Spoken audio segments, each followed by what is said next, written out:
Welcome साथियों, कैसे हैं आप सभी लोग। उम्मीद करता हूं अच्छे होंगे और अपनी तैयारी मजबूत तरीके से कर रहे होंगे। साथियों, रेलवे ग्रुप डी में कौन सी पोस्ट होती है, किस पोस्ट के लिए दोस्तों क्या कार्य करना होता है, पूरे डिटेल्स में आपको बताने वाला हूं। देखिए, 23 जनवरी से आपके यहां पर आवेदन स्टार्ट हो रहे हैं। अगर आप 23 जनवरी से पहली क्लास देख रहे हैं तो आपके लिए क्लास बहुत कारगर साबित होने वाली है, क्योंकि जब तक आप ये नहीं समझ पाएंगे किस पोस्ट के लिए क्या कार्य होता है, तब तक आप अपना फॉर्म सही से फिलअप नहीं कर पाएंगे। तो आइए वीडियो को स्टार्ट करते हैं।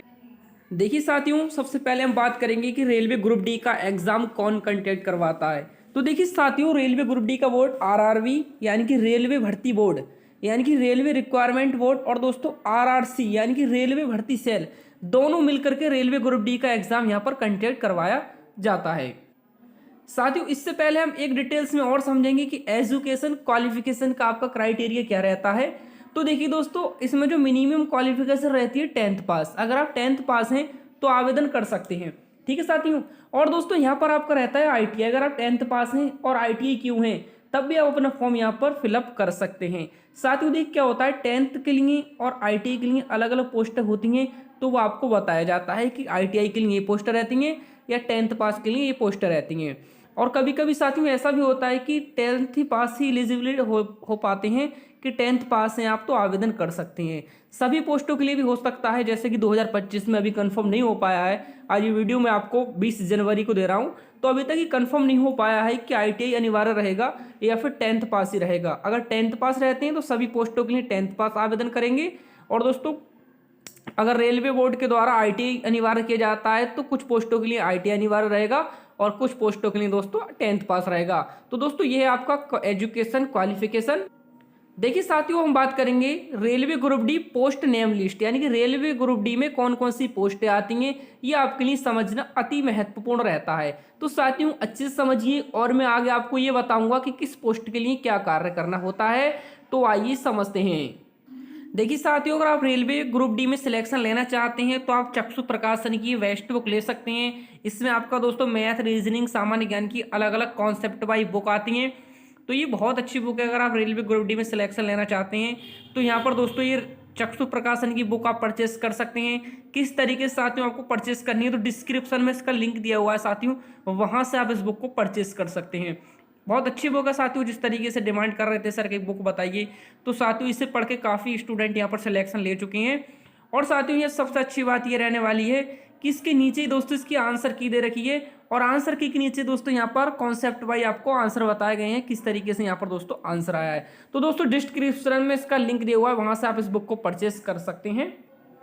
देखिए साथियों, सबसे पहले बात करें हम गेटमैन की। गेटमैन का क्या कार्य होता है, तो साथियों जिस तरीके से आपने देखा होगा, रेलगाड़ियों, सड़क वाहनों और पैदल यात्रियों के लिए हाथ या मशीन द्वारा रेलवे फाटकों को खोलना और बंद करना होता है। जिस तरीके से आपने देखा होगा कि आप किसी रेलवे फाटक से होकर जाते हैं तो आपने देखा होगा कि जब ट्रेन आती है दोस्तों, वहां पर एक गेटमैन बैठे होते हैं, वह फाटक को गिरा देते हैं, जिससे कि बाइक वाले एक साइड रुक जाते हैं, कार वाले और पैदल आने जाने वाले जो हैं रुक जाते हैं, जिससे कि दोस्तों हादसे होने से बचाए जाते हैं।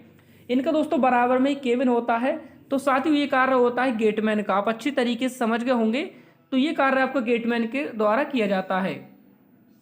दोस्तों इसमें आता है आपका हॉस्पिटल अटेंडेंट का कार्य, यानी कि दोस्तों मेडिकल फैसिलिटी से संबंधित कार्य करना होता है। ये आप समझ रहे हैं, चिकित्सा सुविधा से संबंधित कार्य यहाँ पर किए जाते हैं। जिस तरीके से अगर किसी को चोट लग जाती है या दोस्तों फर्स्ट ट्रीट दी जाती है, तो दोस्तों मेडिकल फैसिलिटी से संबंधित जो भी कार्य होते हैं वो सब दोस्तों हॉस्पिटल अटेंडेंट के अंतर्गत किए जाते हैं। देखिए साथियों, इसके बाद पोस्ट आती है दोस्तों आपकी हेल्पर की। हेल्पर का जो कार्य रहता है साथियों, वर्कशॉप में ट्रेन के डिब्बों के रखरखाव से संबंधित कार्य होते हैं। यानी कि दोस्तों ट्रेन के डिब्बे होते हैं, उनके रखरखाव से संबंधित यानी उनकी देखभाल करना होता है। मशीन की सहायता से रेलवे ट्रैक का रखरखाव, सिग्नल और दूरसंचार क्षेत्र संबंधित कार्य भी दोस्तों हेल्पर के द्वारा ही किए जाते हैं। तो ये कार्य जो होता है दोस्तों हेल्पर का होता है। तो ये आप, उम्मीद करता हूँ आप समझ रहे होंगे। दोस्तों इसके बाद बात करें हम असिस्टेंट पॉइंट्समैन की। तो दोस्तों पॉइंट्समैन का काम रेल पॉइंट्स या स्विच को हैंडल करना होता है। इनके कार्य में ट्रेन से किसी विशेष कोच को काटना या कनेक्ट करना भी होता है। तो दोस्तों ये कार्य होता है दोस्तों असिस्टेंट पॉइंट्समैन का। क्लास ज़्यादा लॉन्ग ना हो इसलिए मैं दोस्तों आपको बारीक तरीके से ही नहीं दोस्तों, थोड़ा मैं आपको इंपॉर्टेंट अपडेट बता रहा हूँ। नेक्स्ट क्लास में आपको इससे भी वेस्ट लेकर के आऊँगा। बाकी मेरा कार्य ये रहता है कि आपके लिए मैं अच्छी से अच्छी इन्फॉर्मेशन देता रहूँ, चाहे आप कितने भी गलत कमेंट्स करें, लेकिन मैं अपना कार्य यहाँ पर पूरी निष्ठा से करता हूँ दोस्तों। इसके बाद आता है पोर्टर। पोर्टर दोस्तों यानी कुली। रेलवे कुली का मुख्य कार्य रेलवे स्टेशनों पर यात्रियों की मदद करना होता है।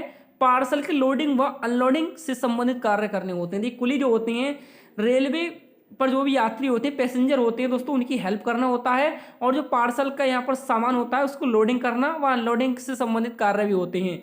और दोस्तों बिल्डिंग की साफ सफाई का कार्य भी शामिल हो सकता है पोर्टर की जॉब में। यानी कि पोर्टर यानी कुली दोस्तों, इसमें आपके इतने कार्य रहते हैं जिस तरीके से मैंने आपको बताया। और आपके सामने आपको डिस्प्ले पर देख रहे हैं, आप इसको एक कॉपी पर लिख लीजिए ताकि आप फॉर्म अप्लाई करने जाएं तो आप समझ सकें कि हम किस वर्क के लिए इच्छुक है और किस में हमारा दोस्तों यहाँ पर मन लगता है।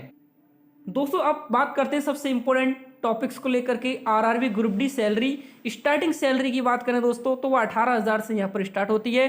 पर मंथ अदर अलाउंस मिलते हैं दोस्तों, अलग अलग आपको सुविधाएं मिलती हैं। फिर आपका प्रमोशन हो जाता है तो सैलरी आपकी यहाँ पर इंक्रीज हो जाती है। लेकिन दोस्तों मिनिमम सैलरी की बात करें, स्टार्टिंग सैलरी की बात करें तो दोस्तों 18,000 आपकी पर मंथ यहाँ पर सैलरी रहती है। तो ये दोस्तों इंपॉर्टेंट अपडेट थी, मैंने आपको बता दिया। इससे संबंधित अगर आपको किसी भी तरीके के अपडेट चाहिए तो आप मुझे कमेंट में बता दीजिए साथियों। तो ये मुझे बहुत इंपॉर्टेंट टॉपिक्स लगा आपको बताने के लिए, क्योंकि फॉर्म अप्लाई कराएंगे तो आपको ये होना अनिवार्य है। तो साथियों क्लास पसंद है वीडियो को लाइक करके चैनल को सब्सक्राइब कर लें और फ्रेंड वीडियो को ज़्यादा से ज़्यादा शेयर कर दें।